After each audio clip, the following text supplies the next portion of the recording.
வணக்கம். இந்த சம்மை எப்படி சால்வ் பண்ணுறதுன்னு பார்க்கலாம். இப்போ இந்த சம்மில் பார்த்தீங்க அப்படின்னா 785 பெருக்கல் 785 பெருக்கல் 785 பார்த்தீங்கன்னா 3 முறை வந்திருக்கு.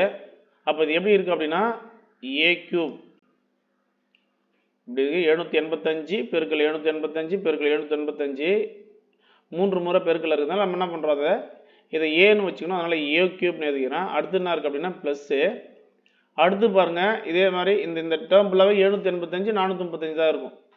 ஸோ அப்போ அதில் என்ன பண்ணுறோம் அப்படின்னா இது எப்படி இருக்குது, அந்த இது எந்த மெத்தடில் இருக்குதுன்னா பி கியூப் வடியில் இருக்குது. அதனால் ஏ கியூப் ப்ளஸ் பி கியூப் அப்படின்னு நம்ம எழுதிக்கணும். அப்போ இது எந்த மெத்தடில் இருக்குதுன்றதை பார்த்துட்டாலே இந்த கணக்கை நம்ம சால்வ் பண்ணிடலாம். மேக்ஸிமம் இந்த மாதிரி கொஷின்ஸ் வந்துடுச்சுனாலே கீழே வந்து a square b square minus a b இல்லைனா a square minus a b plus b square இந்த மெத்தடில் ஏதாவது இருக்கா அப்படின்னு பார்த்துக்கணும். ஏன் அப்படின்னா a cube plus b cube extend பண்ணும்போது a plus b into a square plus b square minus a b அப்படின்னு வரும். இதை கேன்சல் பண்ணிவிட்டு கடைசியில் ஏவையும் பியும் மட்டும் இந்த ஏவையும் பியும் மட்டும் கூட்டுற மாதிரி வரும். சப்போஸ் மைனஸ் கொடுத்துருந்தாங்கன்னா இதே மாடல் தான். மைனஸ் கொடுத்துருந்தாங்கன்னா இப்போ இதெல்லாம் எக்ஸ்டெண்ட் பண்ணி ஏவையும் பியையும் கழிச்சா, இப்போ இதை பற்றி இந்த இடத்துல மைனஸ் இருக்குது, அப்போ ஏவையும் பியையும் கழிச்சா மட்டும் போதும். சரிங்களா? அப்போ ஏவையும் பியையும் கழிச்சா ஆன்சர் கிடைச்சிரும். ஆனால் இந்த நம்ம இப்போ நடத்த போகிற சம்மில் பார்த்தீங்க அப்படின்னா இங்கே ப்ளஸ் இருக்கிறதுனால ஏவையும் பியையும் கூட்டினா மட்டும் ஆன்சர் போதும். இதுதான் நம்ம ஷார்ட்கட்டு. ஆனால் நம்ம எப்படி வந்து ஆன்சர் போடுறது அப்படின்னு பார்த்தீங்கன்னா ஏ கியூப் ப்ளஸ் பி கியூப் அப்படின்றத பற்றி எக்ஸ்டெண்ட் பண்ணால் நமக்கு இந்த ஃபார்முலா கிடைக்கும். அதை நம்ம அப்படியே எழுதிக்கிறோம். A plus b into a square plus b square minus ab. ஓகேங்களா? அப்போ a cube plus b cube நம்ம எக்ஸ்டெண்ட் பண்ணால் இந்த ஃபார்முலா கிடைக்குது. அவ்வளோதான். அடுத்தது கீழே என்ன மெத்தட் இருக்குதுன்றதை அப்படியே எழுதிக்கலாம். இது பார்த்தீங்கன்னா எப்படி இருக்குது அப்படின்னா a இன்ட்டு ஏ, அதாவது ஏ ஸ்கொயர் வடியில் இருக்குது. அப்போ ஏ ஸ்கொயர்னு எழுதிக்கிறேன்.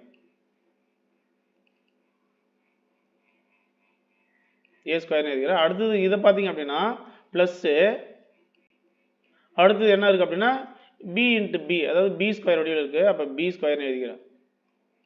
அடுத்தது இங்கே என்ன இருக்குது அப்படின்னா மைனஸ் இருக்குது.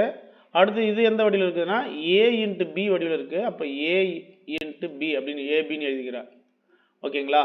அப்போது இங்கே கீழே பார்த்தீங்கன்னா a square plus b square minus a b, மேலே பார்த்தீங்கன்னா இதுவும் பார்த்தீங்கன்னா சேமாக இருக்கும். அப்போ என்ன பண்ணால் இந்த டேர்முக்கும் இந்த டேர்முக்கு என்ன பண்ணிடுறோம், கேன்சல் பண்ணிடலாம். மீதி என்ன மீறுது அப்படின்னா ஏ ப்ளஸ் பி மட்டும் தான் மீறுது. அப்போ ஈக்குவல் ஏ ப்ளஸ் பி, இது ரெண்டையும் கூட்டினா மட்டும் போதும். அவ்வளோதான் ஆன்சர்.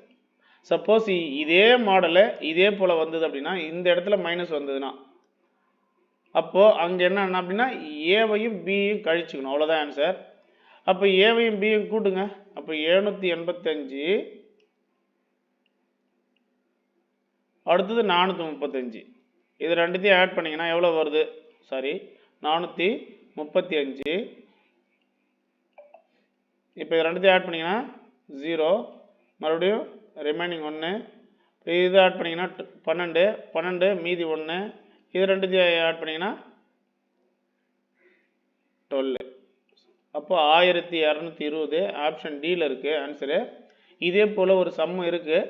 இதை சால்வ் பண்ணி என்ன ஆன்சர் வரும்னு கமெண்ட்ஸில் சொல்லுங்கள். நன்றி.